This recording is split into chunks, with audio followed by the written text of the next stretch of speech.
watching a very special edition of Cybernet with me, Lucy Longhurst. It's time to get excited as we count down the 10 greatest games of the 20th century. It's classic, it's genius, it's Cybernet.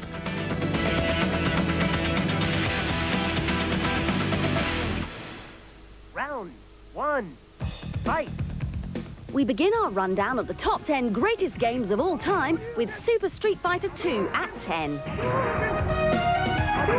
The game first appeared on the SNES and was an instant classic. It was transferred to every console and computer format available and even ended up on the Game Boy. But what made it so special? Well, it was the very first truly perfect arcade conversion to a home machine. Every special move and feature that you could find on the coin-op, you could find in the SNES version. Many tweaked titles followed, including Street Fighter Turbo, Street Fighter Zero and Street Fighter Alpha, with new characters and even more moves. But it was the combination of imaginative characters, spectacular moves, serious joypad acrobatics, and perfectly balanced opponents who had their own strengths and weaknesses that made the game stand out. Towards the end of Street Fighter's fame, there was even a terrible Street Fighter the movie game based on the awful film, starring Jean-Claude Van Damme, Kylie Minogue, and a host of nobodies. Oh dear, we prefer to remember the original in all its glory. In 1993, if you didn't know your dragon punch from your spinning bird kick, you were finished. A classic. Now let's count down Cybernet's top 10 greatest video game characters ever. In at 10 is the oldest and greatest monkey in the history of video games, the mighty Donkey Kong. At 9 is the round yellow chomper himself, the ever-hungry Pac-Man. He may be paper thin, but that dog sure can rap. Parappa the Rapper is at number 8. This man has only appeared in one game, but we know a true hero when we see one. So Solid Snake sneaks into our chart at 7. He's the most famous Pokemon around. The cute but deadly Pikachu is at 6.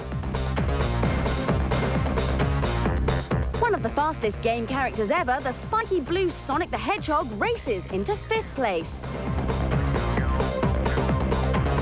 In 4th comes the toughest hard man in video games, the unstoppable Duke Nukem. He's a mighty pirate. Well, not really, but Guybrush Threepweed is the king of adventure games, so he takes 3rd place. Posh adventure seekers don't come any better than this. The thrilling Lara Croft takes 2nd. But at number 1 is the man who can drive a cart, play golf, rescue princesses, and even fix the plumbing. Who else but masterful Mario?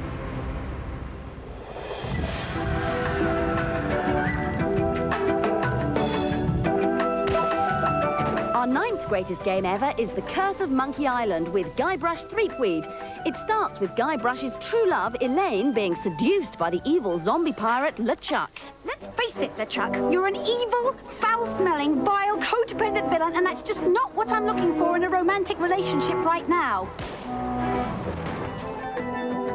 Unfortunately, Elaine gets turned into a gold statue and stolen. It's up to Guybrush to search the Caribbean in order to find her again and somehow break her terrible voodoo curse.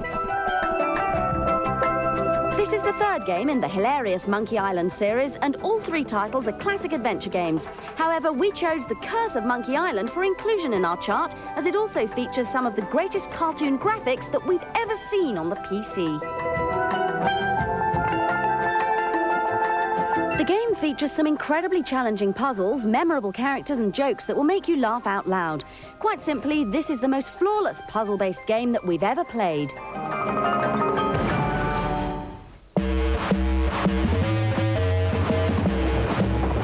The time has come to step into the arena and revisit Tekken 3, which is in 8th place.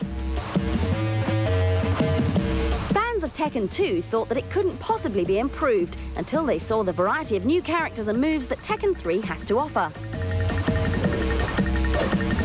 Although at first glance this sequel may have looked like its predecessor, the action was a lot quicker and the characters far more detailed. Together, this made for some super smooth gameplay which required incredibly quick reactions. What What made Tekken 3 stand out from the crowd of other fighting titles was its attention to detail.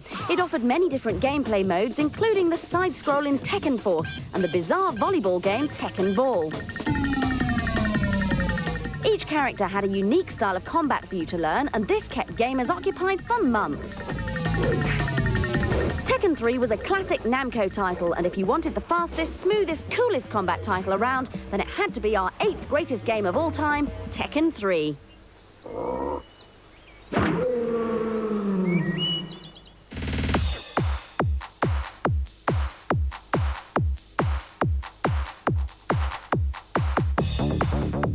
Everyone's got their favourite games, but what do the people who make them love to play? This man is responsible for some of the most popular titles ever released. He's given us games like Cool Spot, Stunt Copter, Wild 9 and Messiah, so he obviously knows his business. But who is he, and which does he consider to be the best games ever made? Hi there, I'm David Perry from Shiny, and I've made games like Aladdin and Earthworm Jim. And I'm going to be giving you my top 5 games of all time. Number 5 is a game that I've actually just bought not so long ago. It's a game called Independence War. And you have the ability to actually connect things to your spacecraft, for example, and then launch them as you fly, so you can pick up a box, fly through space, and then smash it into something. The missions get more and more progressive as the game gets on, and they keep adding great new little touches and things like go find another piece of a spacecraft and attach it to yours. But so you're flying through this field of junk, and somewhere in there's some old spacecraft that looks pretty good, so you grab it and attach it to yours. It's very, very different. Number 4, I've got to give to Wave Race. And the reason I like it so much is because when I have people over to my house, they can just play that game right away. It doesn't require lots of instructions. I don't have to tell you the background story. You just pick up the joypad, see if you can beat me. There's nothing more fun than actually beating the other guy while you're doing a handstand, for example. So that's a great game. That's definitely number 4. Number 3 is actually a Japanese game on the Sony PlayStation, Gran Turismo. There's so much detail in it. There's so many different cars, and they're getting you to brake correctly, and they're getting you to change gears correctly. Plus, the cars look amazing. There's all this light dances across the cars. I wish my car was as clean as half the cars in Gran Turismo. My number 2 all-time favorite was actually a PC game called Command & Conquer. And the reason I liked it so much was that it was a game that you could play the way you chose to play it. Some people got these incredible strategies and plans, and they thought they were being very clever. Whereas my strategy was always just to try and get as many people as you can. So you'd have this sea of people. In fact, if you could see on the map when I was coming, there was this sea of people would come coming across, and then I'd have a huge war. And so the fact that you could just play the game your own way was just so fun, and I poured so much time into it. And my all-time number 1 game is, again, it's an action-style game, but you can play it kind of the way you like. If you want to be stealthy, that's cool. But there's also a nice story progression in there.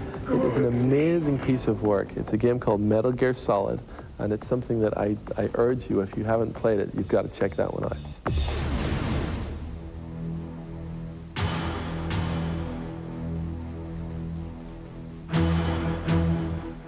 To our chart now, and if one game was responsible for making role-playing adventures a popular success, then it would have to be Final Fantasy VII. Its appearance on the PlayStation and the PC showed a reluctant audience just how breathtaking turn-based combat could be. The secret of its success lies in its storytelling. With a host of intriguing characters to meet along the way, Final Fantasy VII leads you through a truly epic saga. On the way, you'll hone your fighting skills with an ever-increasing inventory, making for some explosive battles. Though you're put on a set path and can never really change the course of events, there are so many secrets and hidden features in the game that you find something new every time you play. With a beautiful musical score to complement the graphics, Final Fantasy VII is an incredibly immersive adventure and richly deserves its 7th place in the all-time top 10.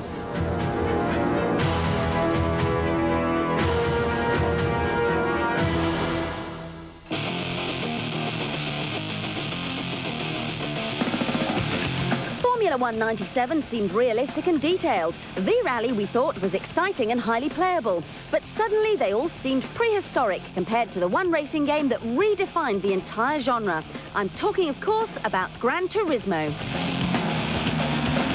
To begin with, there's a choice of 250 cars ranging from a second-hand Nissan to a specially developed Aston Martin.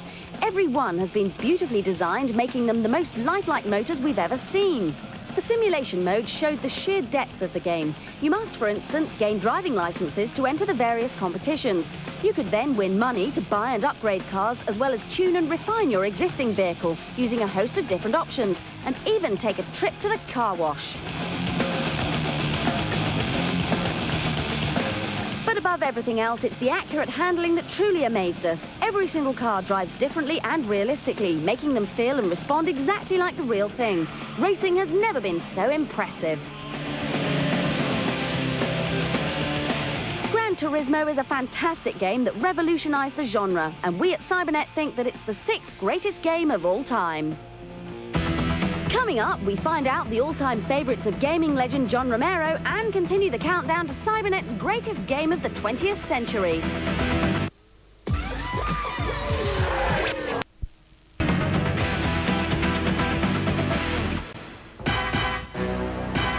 Our 5th favourite game of all time features none other than the super spy James Bond 007. Over the years, several different actors have taken on the role of the smooth-talking secret agent, but when GoldenEye 007 arrived on the N64, many gamers realised that they were the best Bond ever. GoldenEye 007 was a Doom-style first-person blaster, but it included many of Bond's gadgets and weapons, and this is what made it so special. Just like the movies, you had a vast array of weaponry at your disposal, from huge tanks to a laser beam that you could operate using your wristwatch. Another outstanding feature was the excellent multiplayer option. Here, up to 4 players could enter one of 11 specially designed areas. You could decide on the length of each game, which weapons to use, and even get a rating at the end.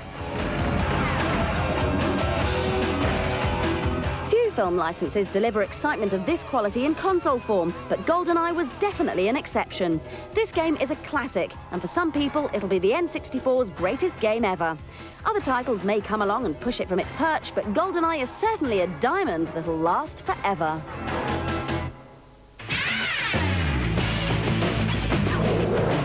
Moving on now, and our number 4 is the first-person shoot-'em-up that kick-started the entire genre, the fantastic Doom. It's impossible to overstate the impact that Doom had on PC gamers. It wasn't just its 3D graphics, its terrifying monsters, or its fiendish traps and puzzles. For many, Doom was simply the ultimate gaming experience. Each level was meticulously planned by its programmers to provide the most fun by giving players just the right amount of weapons, ammunition, and health to get them through.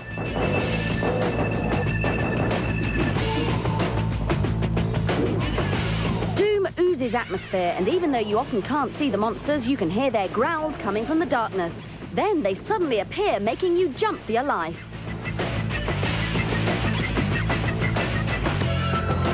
Doom 2 had even more levels and better weapons, like the BFG that could wipe out an entire room of monsters at once.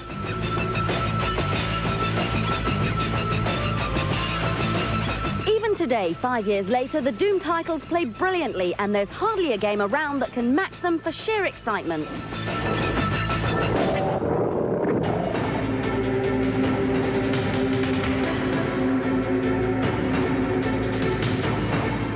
We turn our attention now to one of the best games of 1999.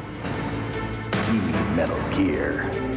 Metal Gear Solid, to be precise. We've got a few secrets to help you get even more out of this PlayStation classic. Complete the game rescuing Otacon and make sure you save when prompted after the end sequence. Restart the game using the same file and you'll find something rather useful amongst your equipment: stealth camouflage. With this handy little gadget, you'll be able to make yourself invisible, giving you the opportunity to play a few tricks on those guards. Not yet, Snake. It's not over yet. Complete the game rescuing Meryl and you'll find another goodie in your backpack. Wearing this special bandana, you'll never run out of ammunition.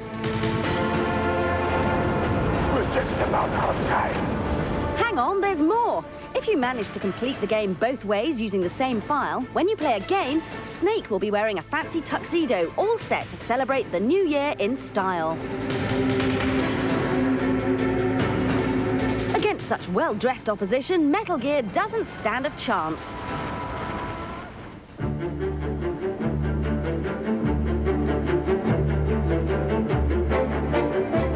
Legend of Zelda Ocarina of Time could be the best N64 game ever.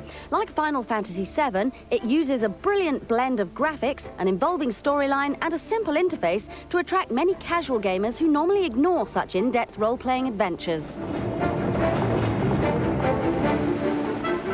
As the young boy Link, you have to embark on a quest to save the young Princess Zelda and defeat the evil tyrant Ganondorf. To do this, you travel through the mythical world of Hyrule, a truly massive environment containing a host of monsters, beautiful locations, and diverse characters. Together with its perfect blend of fighting and exploring, the game also contains a host of innovative features. For instance, instead of just pressing a button to cast spells, you have to play a tune on an instrument called an ocarina.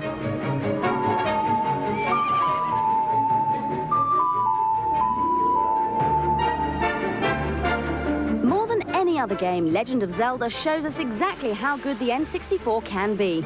Let's hope the sequel arrives soon.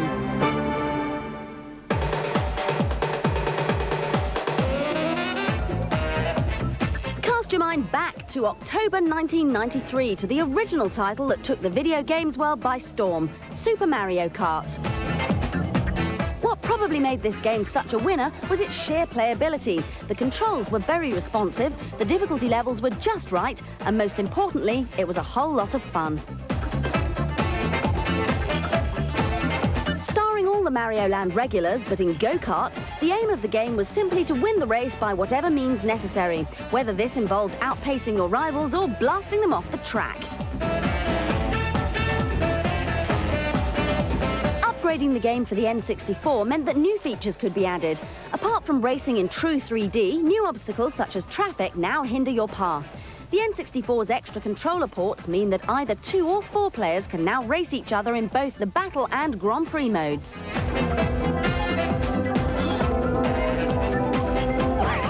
With so many racing games on the market, Mario Kart was a breath of fresh air on any console. Despite its age, we have no hesitation in calling Super Mario Kart our second favourite game ever.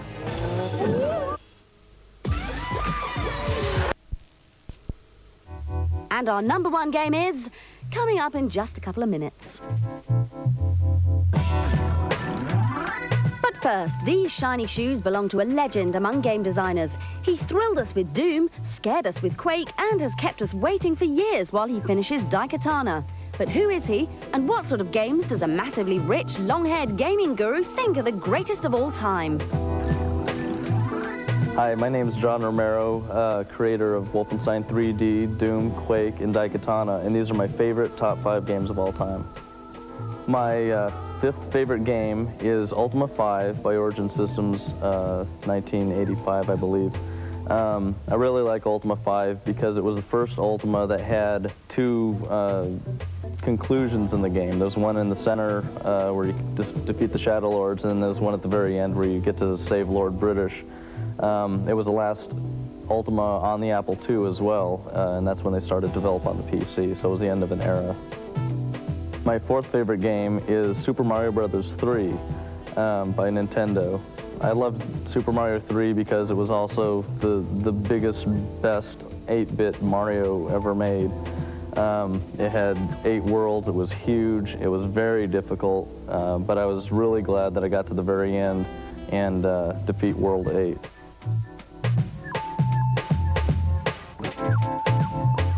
My 3rd favorite game of all time is Age of Empires by Ensemble Studios from 1997, I believe. I've never been a big real-time strategy fan until this game came out, and just the music and the advancing through the ages, everything, the way you advance in technology and stuff. It was just a great game. Every time you started it, it was brand new almost. You didn't know what to expect. And it's just infinitely replayable even to today. It's awesome. My 2nd favorite game of all time is Duke Nukem 3D. I love first-person shooters. It's the genre that I work in. And Duke Nukem 3D is still one of the best shooters. It's the best implementation of co-op play still. It's got 4 episodes with the plutonium pack. It's got excellent action. It's scary like a Doom, tons of monsters, and it was just implemented very well, and I love Duke's character. My #1 favorite game of all time is Chrono Trigger by Squaresoft, 1995. I love Chrono Trigger because the characters are awesome, the story is awesome, the way it was implemented on the Super Nintendo was amazing. There was so much gameplay in such a small cartridge. And it still hasn't been a game that's captured me as much as Chrono Trigger.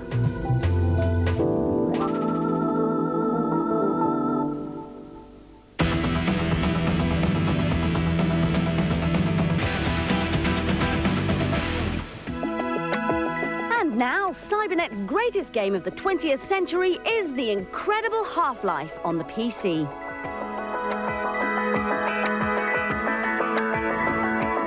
Unlike many titles in its genre, Half-Life has a truly amazing single-player mode. Controlling a character called Dr. Freeman, the game begins with you arriving at the Black Mesa Research Complex, where you work as a top scientist. Unfortunately, as you're conducting one particularly risky experiment, something goes wrong, and suddenly your world becomes a dark and dangerous place.